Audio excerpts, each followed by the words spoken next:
Hello friends, welcome to mission competition. So देखिए, अब लगभग 20 दिन के आसपास का समय रह गया है। आज 5 तारीख हो गया है। 20 दिन के आसपास का समय रह गया और अब तक कोई भी नोटिस नहीं है कि एडमिट कार्ड कब आएगा सचिवालय सहायक बिहार से सीजीएल 3 का, या तो फिर कब एग्ज़ाम लिया जाएगा। एग्ज़ाम क्या 26-27 को ही होगा। खैर, 2 दिन पहले मैंने एक वीडियो बनाया था जिसमें मैंने आपको बोला था कि एग्ज़ाम जो है 1 महीने आगे स्किप हो सकता है, लेकिन मैंने ये भी बोला था कि देखिए अगर स्किप नहीं होता है तो क्या करना है। लेकिन मैंने ये आपको साथ ही साथ बोला था कि ये ऑफिशियल न्यूज़ नहीं है। ऑफिशियल आप तभी मानेंगे जब तक वेबसाइट पे कोई भी नोटिस नहीं आ जाता। तो वेबसाइट पे अभी तक कोई नोटिस नहीं आया है, लेकिन मेरी आधी अधूरी बात सुन के बहुत से बच्चे हंगामा करने लगे थे। खैर, आप लोगों ने अभी भी ये सुन लिया होगा, बहुत से ऐसे यूट्यूब चैनल्स हैं और बहुत से ऐसे न्यूज़ निकल के आ रहे हैं सामने कि डेट आगे बढ़ सकता है। डेट जो बताया जा रहा है प्रोबेबल, देखिए दिसंबर में ये डेट आगे बढ़ सकता है। दिसंबर में 15 से लेके 20 दिसंबर के बीच में एग्ज़ाम कराया जा सकता है। लेकिन हम लोग ये मान के चल रहे हैं नहीं, एग्ज़ाम जो निर्धारित समय है उस पर ही होगा। अगर बढ़ता भी है देन वेल इन गुड, अगर आप तैयार हैं देन वेल इन गुड। अगर नहीं भी बढ़ता है तो अगर आप अभी भी रो रहे हो हम तैयार नहीं हैं, तो कहीं ना कहीं आप खुद के साथ बेईमानी कर रहे हो। नंबर नहीं आने के 2-3 रीजंस हो सकते हैं। एक होता है नंबर कम आना और एक होता है कि आप बिल्कुल एज पे हो, आप कट ऑफ पार नहीं कर रहे हो। तो इन दोनों में फ़र्क है। नंबर नहीं आने का ये मतलब है आप खुद से जी चुरा रहे हो। आप सोच रहे हो कल से पढ़ेंगे, परसों से पढ़ेंगे, और आप पढ़ नहीं रहे हो। और बिल्कुल एज पे अगर आप फंसे हुए हो, 2-4 नंबर या 5-8 नंबर का फर्क रह रहा है, तो this is lack of revision. सीधा सीधा यही रीज़न होता है नंबर कम आने का, जब आप बिल्कुल एज पे फंसे होते हो। यहाँ पे रिवीजन की कमी है। यहाँ पे मार्क्स कैसे लाना है, लास्ट टाइम में कैसे स्ट्रीक स्मार्ट खेलना है, आपको ये भी समझना पड़ेगा। ध्यान दीजिएगा यहाँ पे लास्ट 20 डेज में अभी आपको क्या करना है। बहुत से बच्चे यहाँ पे एमसीक्यूज का महत्व बहुत ही कम समझ रहे होंगे। अभी भी लूसेंट और क्राउन के पीछे बच्चे पागल होंगे और लूसेंट और क्राउन रट रहे होंगे, जो कि अभी एक तरीके से सुसाइडल स्ट्रेटजी है। अभी आपको लास्ट टाइम में क्या करना है, मैक्सिमम आप लोग एमसीक्यू लगाइए। मैक्सिमम यही अभी जो है आपका जान बचाएगा। मैक्सिमम एमसीक्यूज आपको अभी अटेम्प्ट करना है। फर्स्ट थिंग ये समझ लीजिए। दूसरा, एमसीक्यूज अटेम्प्ट करने के साथ साथ एमसीक्यूज को आप लोग एनालाइज करेंगे। ठीक है, एनालिसिस बहुत ज़रूरी है, यही आपका जान बचाएगा। बहुत ज़रूरी एनालिसिस। जैसे आप प्रैक्टिस सेट लगा रहे हो, उसमें मैथ्स के क्वेश्चन हो, रीजनिंग के हो, जीएस के हो, बहुत ज़्यादा आपका ये एनालिसिस ही जान बचाएगा। क्योंकि देखिए, अगर आप हर रोज़ के एक एग्जाम्पल मान के चलिए, अगर आप 500 एमसीक्यूज कर रहे हो, मान के चलिए ऑन एन एवरेज हम पकड़ के चल रहे हैं, आप 500 एमसीक्यू हर रोज के कर रहे हो, समझिएगा नया क्वेश्चन नहीं क्रिएट होता है। जो क्वेश्चन आप घूम फिर के जो पढ़ रहे हो ना, उसी में से घूम फिर के ही क्वेश्चन आएंगे एग्जाम में भी। तो ये जो 500 एमसीक्यू आप लगा रहे हो रोजाना के, अगर आप 20 दिन भी लगा रहे हो तो लगभग आपने समझ रहे हो, आप लगभग 20,000 15,000 आप एमसीक्यूज लगा लोगे अगर आप रोज के 500 लगा रहे हो तो इतना ज़्यादा अमाउंट हो जाएगा एमसीक्यूज का। नया क्वेश्चन कहाँ से आएगा, आपका क्वेश्चन वहीं से आएगा, और आप तब ही मैक्सिमम यूटिलाइज कर पाओगे जब आप एनालिसिस करोगे। जब भी आप एनालिसिस करोगे तभी यूटिलाइज कर पाओगे। अब यहाँ पे 2-3 सवाल और भी उठते हैं।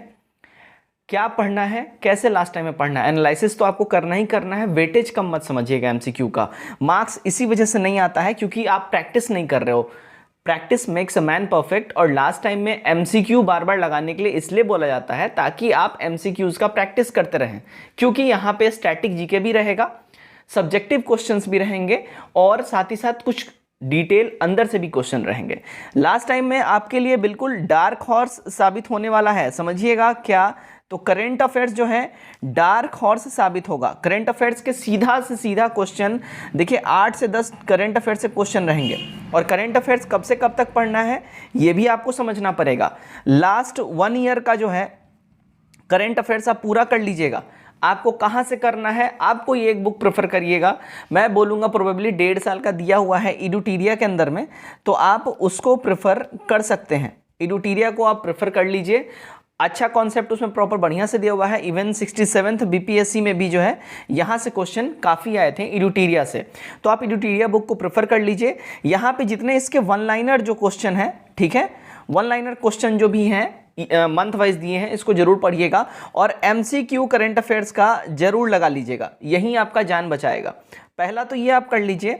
सेकेंड थिंग आप करेंगे, देखिए अगर आपके पास घटना चक्र है तो घटना चक्र जो है वहाँ से आप साइंस का एमसीक्यूज लगाइए। अगर नहीं है तो मैं सबसे बेस्ट बोलूँगा आपके पास लूसेंट अगर ऑब्जेक्टिव है, लूसेंट ऑब्जेक्टिव है या तो फिर क्राउन का ऑब्जेक्टिव है, आप इनमें से साइंस के इतने भी एमसीक्यूज हैं उसको लगाइए। अब यहाँ पे आपको अभी क्वेश्चन नहीं बनाना है, आप आंसर देखिए, टिक लगाते चले जाइए और एक बारी सरसरी नजर सबको पढ़ते चले जाना है।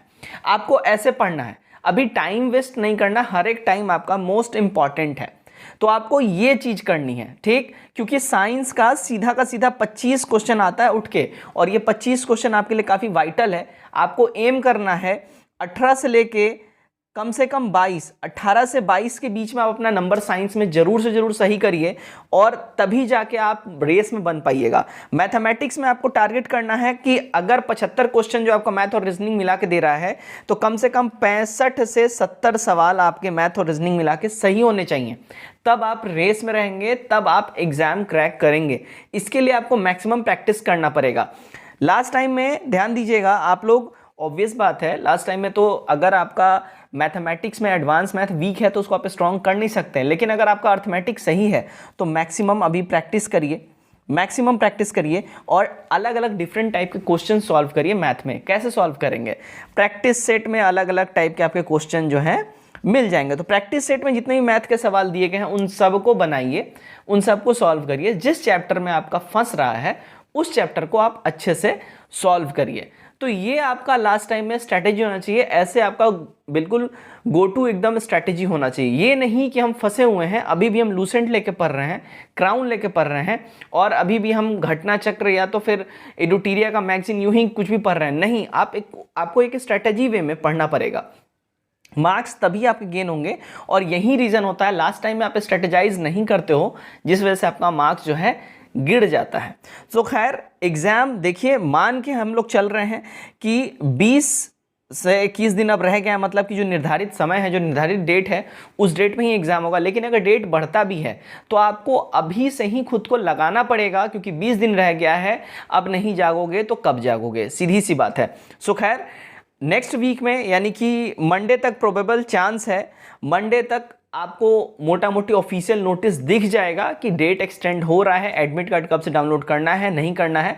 लेकिन आपको अभी से लगना पड़ेगा, क्योंकि अब समय नहीं रह गया। आप ये मान के चलिए, आपको मान के तो चलना है 26-27 को ही अपना एग्जाम हो रहा है, आपको यही मान के चलना है। आपको ये नहीं मान के चलना है कि दिसंबर में एग्जाम शिफ्ट हो जाएगा, नहीं, आपको यही मान के चलना है जब तक अनटिल अनलेस ऑफिशियल नोटिस नहीं आता है। सो लास्ट टाइम ये स्ट्रेटेजी फॉलो करिए, आपको डेफिनेटली फायदा होगा। कमेंट करके अपनी राय हमारे साथ जरूर शेयर करिए, एंड वीडियो अच्छा लगे वीडियो को भी शेयर करिएगा। Best of luck.